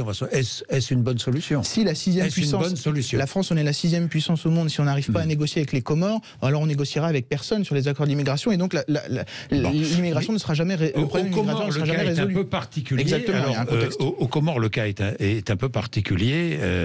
La proposition LR, mais c'est la vôtre aussi, c'est la suppression du droit du sol. Partout. Aux Comores, je crois que le droit du sol va être encore durci d'ailleurs aux Comores. Je rappelle que le droit du sol n'est pas appliqué de la même façon aux Comores que sur la métropole, que sur le territoire métropolitain. Bien, qu'est-ce que vous vouliez dire, Maître Tordeau ? Beaucoup de choses. Ça fait 42 minutes qu'on débat. Et enfin, effectivement, sur ces 5 dernières minutes, on a eu un début de solution pragmatique présentée par le Rassemblement national. Oui, c'est inacceptable quand on a, Alger l'a fait à une époque, un blocage des laissez-passer consulaires. Ce qui bloque le renvoi de certains, effectivement, Algériens qui avaient été condamnés pénalement et qui ne pouvaient pas être expulsés. Ça, c'est gênant, les préfectures sont sans plein. Et ça, effectivement, la force de la France doit aussi être d'imposer, effectivement, Alger dans cette solution. Et d'ailleurs, ça a été fait. Là-dessus, on est en phase. Par contre, ce qui est gênant sur le reste, c'est de se rendre compte qu'on a quand même une confusion par le Rassemblement national de la nationalité des titres de séjour, puisqu'aujourd'hui, je pense, sur ces quelques minutes de débat, que vous n'avez peut-être pas cerné la différence entre un titre de séjour et la nationalité française. Bien sûr que si. Alors, le titre de séjour, comment vous le dites ? Des étrangers qui sont évidemment arrivent en France, est-ce que vous décernez des titres de séjour ou pas ? Mais en fait, on peut donner des titres de séjour à des personnes qui veulent venir en France, notamment pour travailler. Et au bout de 12... Visa long séjour, c'est différent. Oui, vous voyez ce que je veux dire? Attendez, comment on fait pour venir en France de manière régulière? Une question simplement, pour vraiment voir. Alors, je vais vous le dire, vous êtes pas français, vous voulez venir en France, vous allez dans une ambassade en France, n'importe laquelle au monde, dans une ambassade française, et vous demandez la nationalité. En attendant, oui, on a une ambassade française dans un pays étranger. Non, vous ne demandez pas la nationalité, vous demandez un titre de séjour. Vous demandez soit un titre de séjour, soit la nationalité. Non, vous avez le droit de demander la nationalité. Mais vous avez le droit de demander la nationalité. Vous demandez un visa long séjour. Mais vous avez le droit d'asile, vous avez un titre de séjour, vous avez le droit d'asile, c'est pas la nationalité. Mais vous avez un statut de réfugié. Oui, d'accord, mais vous avez plusieurs possibilités qui s'offrent à vous. Une fois que vous franchissez les portes d'une ambassade française dans un pays étranger, et donc vous demandez la nationalité, mais la question est de fait qu'on ne peut pas. On ne peut pas rentrer en France, dans l'hexagone français ou en Outre-mer, sans avoir la nationalité ni un titre de séjour. Sinon, on est de fait en situation irrégulière. Non, vous pouvez pas. Non, vous pouvez aussi entrer en France sans avoir la nationalité française, quand même. Mais avec un titre de séjour. Ou alors vous fermez la porte à tout le monde. Donc il vous faut un titre de séjour. Un visa long séjour. Soyez précis quand même. Un visa long séjour. Ça peut être un visa touristique, ça peut être un visa long séjour, ça peut être une carte pour travailler, ça peut être d'accord. Donc on demande un visa. Le visa touristique ne vous permet pas de rester sur le territoire. Si vous voulez rester sur le territoire, il faut faire un visa long séjour. Par exemple, salarié, par exemple, étudiant. Je rappelle que les étudiants, c'est effectivement. Vous ne supprimez pas ce visa long séjour. Non, il ne s'agit pas de supprimer les visas long séjour, il s'agit de contrôler à l'expiration de ces visas long séjour qu'est-ce que devient la personne. Et si à la fin, ce visa long séjour, la personne n'a plus le droit juridique de rester sur le territoire français, alors il faut la raccompagner. Il y a des renouvellements. Mais évidemment, mais la question, encore une fois, je pense qu'il faut prendre un peu de hauteur sur ce débat par rapport à la politique d'immigration. Nous, ce que nous voulons juste, c'est appliquer la loi en matière d'immigration parce qu'on considère qu'elle n'est pas appliquée. Dites-le, il n'y a plus aucun immigrés qui n'ont pas de papier qui peuvent se régulariser sur le territoire. Plus personne ne peut demander son admission exceptionnelle de séjour. Plus aucune régularisation. Mais en fait, les régularisations se feront dans les ambassades françaises. Que dans les pays d'origine. Donc quelqu'un qui est établi de manière irrégulière sur le territoire. C'est absolument pas ce qu'a dit Marine Le Pen. Je vous le dis ici, puisque c'est exactement ce qu'elle dit à chaque fois. C'est une personne qui n'est pas en situation régulière sur le territoire français, donc elle ne respecte pas les lois françaises, ne peut plus devenir française. Donc vous voulez supprimer la circulaire Valls et l'admission exceptionnelle au séjour. Vie privée familiale, salarié, vous savez ça représente combien de personnes à peu près en France? Non mais, cher monsieur, moi, je ne sais pas combien de personnes ça représente. Je vous dis juste que si on ne respecte pas les lois de la France, supprimer toute... Vous supprimez donc toute régularisation, on est bien d'accord? Pas toute régularisation. Pour les personnes qui sont sur le territoire français, c'est ça. En situation irrégulière. Mais toutes les personnes qui sont en situation irrégulière sur le territoire français ne peuvent pas être régularisées. Mais il y a des personnes en situation régulière. Majoritairement, il y a quand même une majorité de personnes qui sont en situation régulière. Oui. Non, mais je parle des personnes en situation irrégulière. À l'expiration d'un titre de séjour, Benjamin Morel, c'est possible ça? C'est possible, Benjamin Morel? Oui. Oui, est-ce que c'est possible? C'est compliqué, tout bêtement. Alors, pour des raisons pratico-pratiques, on va avoir du mal parce qu'en effet, là, vous avez un nombre de personnes extrêmement importantes qui va être concernées. Et encore une fois, je répète ce que je disais tout à l'heure, mais vous mettez dans une situation d'illégalité les gens. Ensuite, qu'est-ce que vous en faites? Je reste dubitatif sur ce point malgré les réponses. De l'autre côté, là, on a pour le coup une disposition qui serait très clairement contraire au droit européen, notamment au droit de la CEDH. Donc là, on aurait une vraie question. On ne vous a pas échappé en plus que l'Union européenne est en train de se rapprocher d'une adhésion de la CEDH. Donc a priori, on va là-dessus vers quelque chose qui serait d'autant plus compliqué à remettre en cause à cadre européen constant. Et si vous voulez, c'est un peu, parler tout à l'heure de LR. La LR vient de lancer une proposition de loi constitutionnelle permettant de, potentiellement, si elle devait être adoptée, ce qui probablement n'arrivera pas, mais de déroger au droit européen. Moi, je veux bien qu'on considère qu'il n'y a pas de contrainte internationale, qu'il n'y a pas de contrainte de droit européen et que tout va bien, qu'on va pouvoir faire notre marché. Mais en réalité, l'ordre juridique de l'Union européenne, l'ordre juridique de la Convention européenne des droits de l'homme, ce sont des ordres juridiques qui fonctionnent malgré tout dès lors que les États acceptent de se conformer au droit. S'ils n'acceptent pas, on rentre dans une situation qui devient une situation de crise au niveau européen qui ne peut mener qu'à une mise à l'écart de cet ordre européen. Et là, il y a une forme de paradoxe aujourd'hui au Rassemblement national. D'un côté, vous avez un discours du Rassemblement national qui est de plus en plus intégrationniste d'un point de vue européen, qui ne remet plus du tout réellement en cause les traités et qui considère que tout peut se faire dans un cadre européen, et en même temps, vous avez encore des propositions qui, je suis désolé, mais entraîneraient une situation de crise profonde au sein de l'Union, type ce qui est en train de se passer avec la Pologne. Au sein de l'Union européenne. Bon, 11h48, Benjamin Morel, je vous coupe parce que je suis dans l'obligation de faire un peu de pub. À tout de suite. Jean-Jacques Bourdin. Il est 11h51. Allez, tiens, Vincent est artisan dans les travaux publics dans l'Hérault. Bonjour Vincent. Bonjour. Bonjour. Qu'est-ce que vous voulez dire, Vincent? Eh ben, moi, je suis partisan, hein. Je travaille dans les travaux publics, je suis juste ouvrier. Pardon. Oui, non, mais c'est pas grave. Non, ce que je voudrais savoir, c'est de quand date la loi qui permet à des gens qui n'ont pas de papier d'être déclarés en travaillant. Parce que moi, pour travailler, on m'a demandé beaucoup de Mais papiers.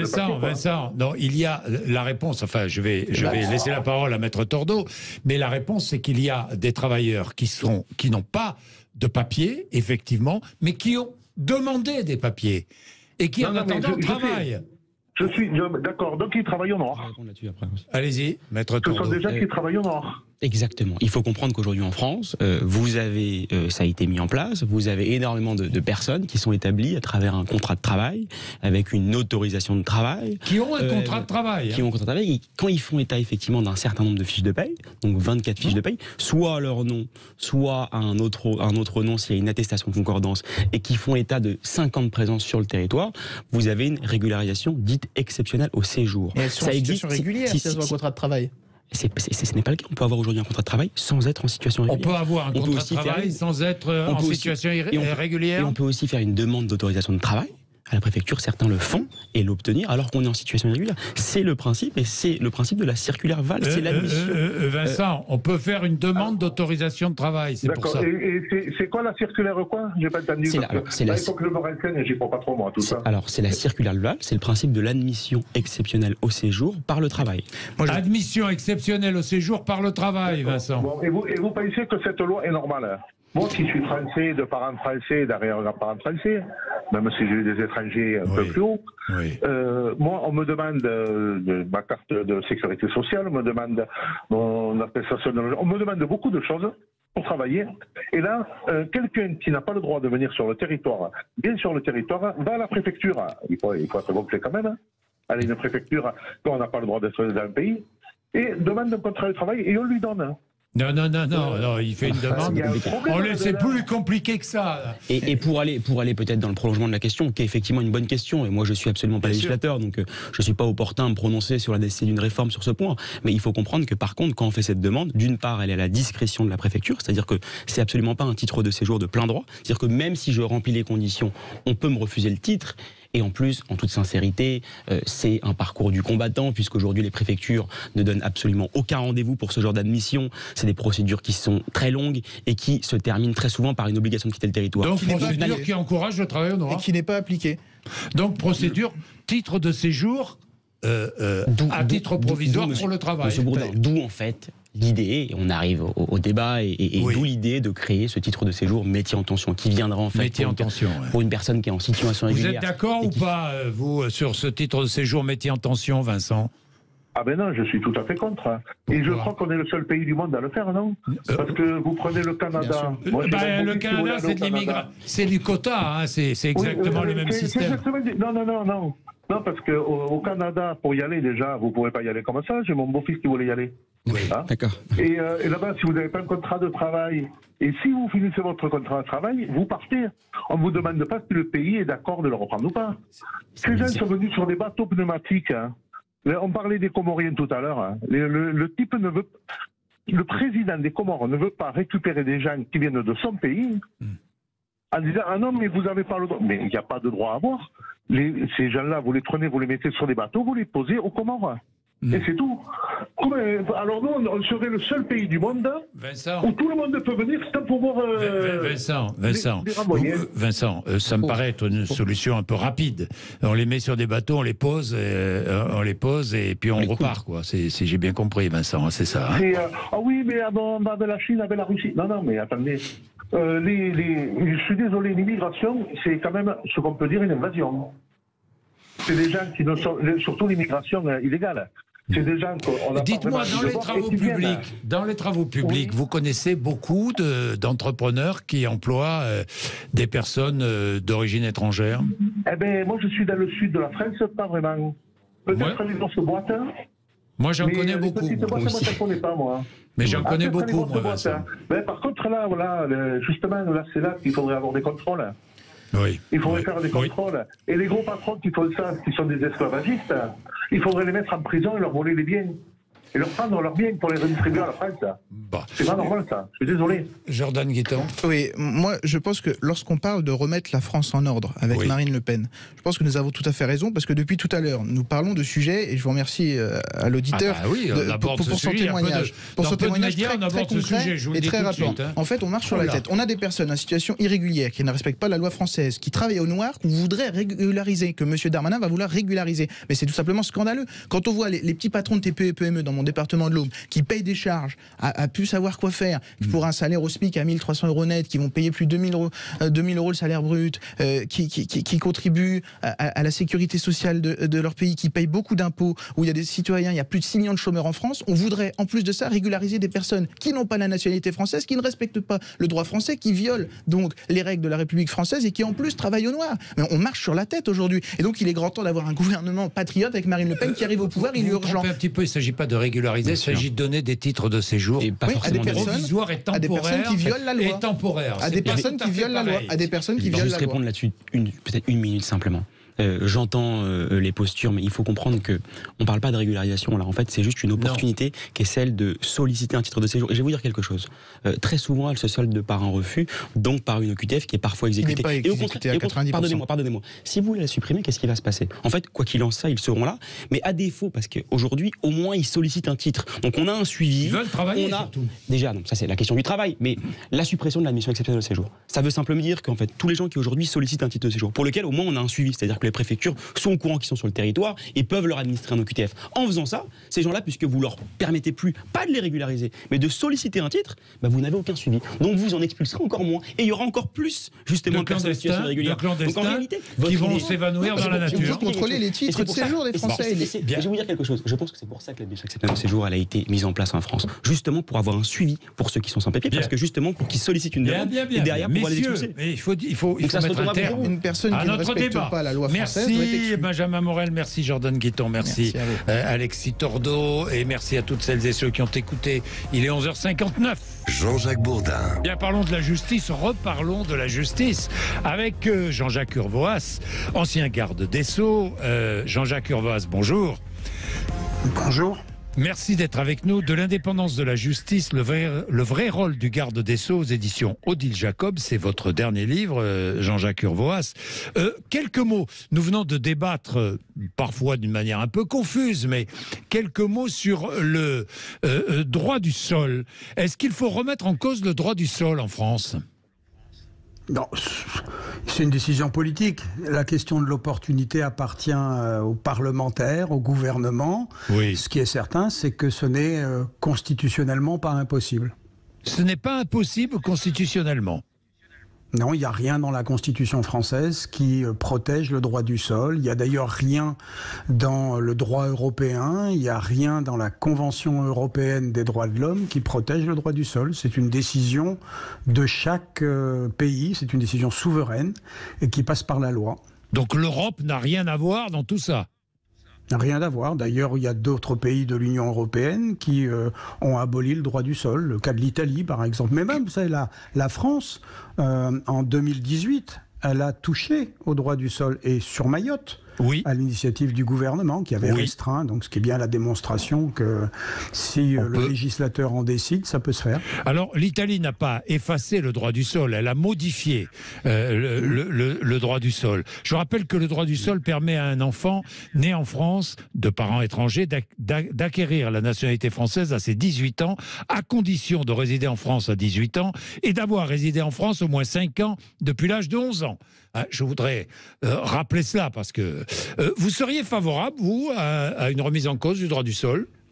Oh, c'est un sujet tellement compliqué que vous me permettrez de rester prudent parce que ce sont des sujets qui sont liés beaucoup à l'actualité et pour des raisons que vous comprenez puisque j'en suis éloigné, je n'ai pas la quintessence de la pensée. Bon, d'accord. Jean-Jacques Urvoas, nous avons parlé de la justice. Je vais être très concret dans mes questions. De l'indépendance de la justice, le vrai rôle du garde des Sceaux, c'est le titre de votre livre, chez Odile Jacob. Il est 12h10. justice. Allez, je vous retrouve. Il faut que j'observe une petite page de pub et je vous retrouve dans 2 minutes. Jean-Jacques Bourdin. Il est 12h14. Avec nous, Jean-Jacques Urvoas, ancien garde des Sceaux, aujourd'hui professeur de droit constitutionnel, de l'indépendance de la justice, le vrai rôle du garde des Sceaux aux éditions Odile Jacob. Jean-Jacques Urvoas, d'abord, je suis très heureux de vous accueillir. Et c'est extraordinaire parce que en recevant votre livre, je pensais tout de suite, je me suis dit, si je reçois Jean-Jacques Urvoas, je vais l'interroger sur ce que j'entends sans cesse et qui, au bout d'un moment, devient un peu pénible à entendre, mais je respecte aussi les propos des policiers. J'entends sans cesse, nous arrêtons quelqu'un le lundi et à cause des lenteurs de la justice ou de l'incurie de la justice, nous retrouvons les mêmes délinquants le lendemain dans la rue le mardi. Et je lis le début de votre livre, et qu'est-ce que je lis? Les enjeux de sécurité fatiguent notre vie publique. Dans un univers médiatique saturé d'informations, bien souvent la question n'est plus « que fait la police ?», comme il y a une quarantaine d'années, mais bien « le problème de la police n'est-il pas la justice ?» Hier, marqueur de la démocratie et facteur crucial d'équilibre de notre société, la justice en est devenue le point de mire. Jean-Jacques Urvoas. Oui. Hein? Quelle est votre question? Ma question, elle est simple. Que fait la justice? Vous êtes gentil de me donner 3 heures pour répondre à cette question. Non, mais quand vous entendez cela dans la bouche d'un policier, qui est compréhensible, hein, je comprends cette remarque dans la bouche d'un policier, et pas que d'un policier, d'un citoyen, que répondez-vous? D'abord que la justice, c'est un mot que valise, dans lequel on met beaucoup de choses. Oui. Et pour que les citoyens, les justiciables, puissent comprendre quelque chose, il faut être précis. Quand un policier dit « on interpelle », et on retrouve celui que l'on a interpellé le lendemain dans la rue parce que la justice n'a pas fait son travail. Oui. Il vise en réalité ce que l'on appelle les juges. Oui. C'est-à-dire ceux qui justement prononcent une sanction. Oui. Cela, la loi, et c'est heureux, leur permet de se prononcer sur la base d'une enquête, des éléments, d'un contradictoire, puisqu'il faut que la personne qui est mise en cause puisse aussi se défendre. Bon. Une grande partie des procédures nécessite du temps. Celui qui est interpellé, c'est une interpellation, mais il fait derrière un dossier, il justifie les griefs, tout ça, ça ne se fait pas en 2 coups de cuir à peau. Et il peut arriver que le policier ne voit qu'un aspect. Le juge, lui, il regarde la situation. Il ne juge pas un crime, il juge une situation. Il ne juge pas un homme. Enfin, il juge un homme, il ne juge pas une situation. Si on jugeait un crime, il n'y aurait pas besoin de juge, il suffirait d'une machine. Quelqu'un est mort, et tant, il attend de prison. Mais en réalité, une mort ne dit rien. Il y a les conditions dans lesquelles elle se déroule, le contexte, la personnalité de l'individu. L'actualité nous le démontre aujourd'hui. Bref, la justice, elle est par définition lente. Et c'est ça aujourd'hui dans une société qui va très vite que l'on n'accepte pas. C'est ce qui nourrit l'insatisfaction, bien sûr. Mais bien sûr. Mais vous savez, Monsieur Bourdin, personne ne va dans un tribunal par plaisir. Oui. Celui qui est la victime, ou celle qui est la victime, vient en espérant que l'on va réparer le dommage qu'elle a subi. Elle va être reconnue dans la souffrance qu'elle a pu connaître. Donc elle ne vient pas devant un tribunal par plaisir. Celui qui est mis en cause n'y vient pas non plus. Par satisfaction, il préférait ne pas y être. Donc, de toute façon, le juge qui est face à 2 demandes, il est nécessairement dans une situation difficile. Juger, c'est pas un don, c'est un métier. Oui. Ça nécessite une formation, de l'expérience. Et puis, ça nécessite, et c'est ça qui est difficile à comprendre aujourd'hui, du temps. Oui. Du temps pour comprendre et du temps pour apporter la bonne décision de jugement. Pourquoi écrivez-vous, Jean-Jacques Urvoas, que le garde des Sceaux est un gouvernant sans pouvoir ? Parce que justement, dans l'autre aspect de la justice, il y a ce que l'on appelle le parquet. Alors voilà un mot qui évidemment est compliqué, puisqu'on a plein de termes pour désigner la même chose. On peut dire les procureurs, on peut dire le ministère public, on peut dire l'accusation, on peut dire le parquet. Rien que les mots déjà sont compliqués. Quand vous entendez des spécialistes qui disent « il y a les juges du siège et ceux du parquet », on a l'impression qu'on est chez Castorama. Donc évidemment, c'est difficile d'avoir du sens. Le procureur, celui qui accuse, au nom de la société, celui-là, il fait partie de la justice et il est magistrat. Or, le garde des Sceaux est, théoriquement, en tout cas c'est ce qui est prévu dans la loi, c'est le supérieur hiérarchique des procureurs. Et pourquoi c'est leur supérieur hiérarchique? Parce que dans le code de procédure pénale, c'est marqué que le garde des Sceaux conduit la politique pénale décidée par le gouvernement. Donc comme il a un objectif, il a des moyens, les procureurs. Sauf que depuis une vingtaine d'années, une trentaine d'années, on a empilé les réformes. Et comme le dit très bien le très respecté François Molins, dans la réalité, les procureurs sont indépendants. Et donc vous avez là un droit qui est bancal. D'un côté, on dit au ministre, conduisez une politique pénale, et les citoyens attendent que le gouvernement assume une politique pénale. Et de l'autre côté, la loi dit au ministre, ah bah oui, mais vous n'avez pas le moyen de le faire. Les procureurs font ce qu'ils veulent. Donc quand je suis devenu garde des Sceaux, j'ai découvert que le seul moyen du garde des Sceaux pour conduire une politique pénale, c'est de faire une circulaire que les destinataires sont parfaitement libres de ne pas respecter. Voilà pourquoi je pense que le garde des Sceaux est un gouvernement sans pouvoir. Ça veut dire que les gardes des Sceaux sont impuissants? Oui, ça veut dire que la politique pénale dans ce pays, elle est le produit des procureurs de la République qui, chacun en fonction de son tribunal, de sa juridiction, dans la conscience qu'il se fait de l'intérêt général, il bâtit une politique pénale. Vous êtes dans un département dans lequel il y a 2 tribunaux, donc il y a 2 procureurs. Eh bien, vous pouvez, dans un tribunal, être poursuivi par un procureur pour telle raison, et à 200 km, le procureur voisin, il dira non, je trouve que c'est pas important, ma priorité, c'est un autre sujet. Au nom de l'égalité devant la loi, on peut quand même discuter cette réalité. Donc, il n'y a plus d'égalité devant la loi? Il n'y a plus d'égalité devant la poursuite, en tout cas, puisque les procureurs, qui sont tous des hommes et des femmes parfaitement scrupuleux et sur lesquels la compétence n'est pas en cause, ce que je querelle, moi, c'est le droit, ces procureurs, on leur dit, en fonction du théâtre local, de ce que vous estimez être les particularités de votre juridiction, vous bâtissez une politique pénale. Oui, mais dites-moi, n'est-ce pas absurde? Bien sûr que si. Totalement absurde, Jean-Jacques Urvoas. Oui, parce que le droit est contradictoire.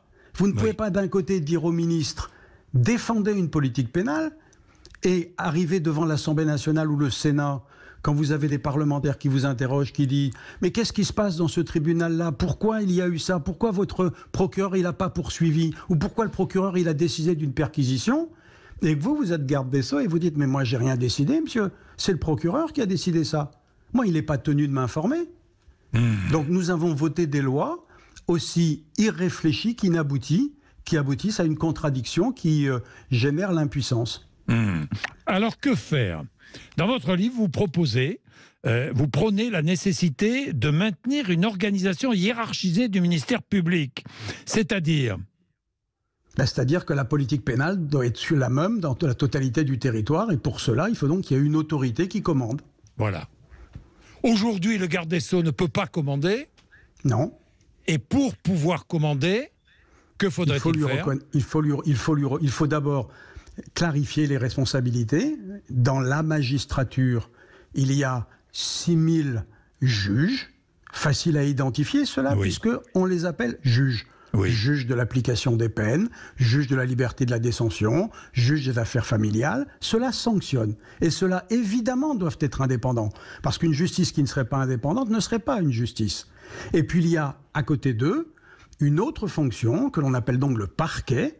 Et comme dans tous les pays en Europe, le parquet doit dépendre de l'autorité politique. Il n'y a qu'un seul pays où ça n'existe pas, ou 2 pays dans lesquels ça n'existe pas, c'est l'Espagne et l'Italie, mais ceux-là, ils ont quand même une autorité hiérarchique, mais qui est assumée par quelqu'un d'autre qui est désigné par le Parlement. Vous êtes foncièrement opposé à l'indépendance du parquet? Oui. Après réflexion, après avoir été pendant 18 mois garde des Sceaux, après avoir été pendant 10 ans vous avez changé, hein? Bien sûr. Le recul, c'est à ça que permet le recul. C'est permet d'essayer de comprendre pourquoi ce que vous avez espéré faire n'a pas toujours marché. Eh bien, aujourd'hui, j'aboutis à ce constat, dont je sais qu'il est très minoritaire pour le moment. Je défends l'idée que le parquet doit être un moyen pour le gouvernement d'assumer sa responsabilité. Je comprends, oui. Je comprends. Et permettre une égalité. Une égalité pour le citoyen. Dans la poursuite. Dans la poursuite. Dans la poursuite. Mais oui. Oui, parce que vous imaginez bien, prenez les questions de stupéfiants. Oui. Le procureur de Bobigny, ne regarde pas quelqu'un qui est interpellé avec quelques grammes de cannabis de la même manière qu'un procureur qui vit dans une région dans laquelle ce sujet est moindre. Mais évidemment. Chacun va échelonner son appréciation entre les priorités qu'il a à gérer. Sauf que la loi, elle n'est pas prévue comme ça. Le droit ne sera pas appliqué de la même façon partout sur le territoire. Aujourd'hui, ce n'est pas le cas. Les poursuites ne sont pas appliquées de manière équitable partout. Ah oui, oui, oui. C'est très, très intéressant, hein, parce que tout le monde parle de l'indépendance du parquet vis-à-vis du pouvoir politique. Oui, mais c'est quelque chose qu'il faut remettre en cause. En fait, il y a une formule de style qui s'est imposée. La justice doit être indépendante, les magistrats doivent être indépendants, les procureurs sont des magistrats, donc les procureurs doivent être indépendants. Mais non, ceux qui doivent être indépendants, c'est les juges. Ceux qui poursuivent au nom de l'État doivent répondre. Bien sûr, et bien faire la différence entre les juges du siège, les magistrats du siège et les magistrats du parquet. Que les choses soient bien plus claires. Ben c'est vrai en plus que le citoyen ne fait pas trop la différence entre le magistrat du parquet et le magistrat du siège. Hein. Mais comment voulez-vous qu'il le fasse? Quand vous pénétrez dans un tribunal, vous êtes dans une salle d'audience. Vous avez des magistrats qui sont d'ailleurs vêtus de la même robe, qui viennent de la même école. Qui sont rentrés dans la salle d'audience par la même pièce, qui ont prêté le même serment. Comment voulez-vous que le citoyen qui n'est pas habitué à ces rituels se dise « mais ce ne sont pas... c'est la même profession ». Non, c'est pas la même profession. Nous payons ça depuis Napoléon. Napoléon avait décidé que les parquetiers, les procureurs, seraient des magistrats. Eh bien, il faut remettre ça en cause. Il y a une contradiction terrible dans le pouvoir politique. Le pouvoir politique, il dit, et d'ailleurs le président Macron l'a redit comme ses prédécesseurs, il faut maintenir l'autorité du garde des Sceaux sur le parquet. Il l'a redit à la Cour de cassation au début de cette année. Et en même temps, au quotidien, le pouvoir politique ne cesse de donner des gages à l'autonomie des procureurs, ce qui permet à François Molins de dire « les procureurs sont indépendants ». Mais non. Mais non, mais je comprends très très bien votre thèse, c'est très très intéressant. Hein. D'ailleurs, lisez le livre de Jean-Jacques Urvoas si toutes ces questions de droit vous intéressent vraiment. C'est une position que moi je trouve passionnante. Merci dans tous les cas, vous êtes professeur de droit public, je le rappelle, à l'université de Brest. Vous avez présidé la commission des lois de l'Assemblée nationale, vous étiez député du Finistère et vous avez été garde des Sceaux sur les gouvernements Valls, dans les gouvernements Valls et Cazeneuve. Merci beaucoup Jean-Jacques Urvoas. Hein. Merci Denis Bourdin. Merci beaucoup. De l'indépendance de la justice, Odile Jacob. Il est 12h20, j'ai pas le temps de prendre Rodolphe qui dit je suis policier en 93. Dès qu'on arrête quelqu'un, il est relâché le lendemain. Je me sens inutile. Vous voyez, c'est ce que je disais, c'est ce que nous disions tout à l'heure avec Jean-Jacques Urvoas. Il est 12h27. Vous êtes sur Sud Radio. Merci de nous accompagner. André Berco.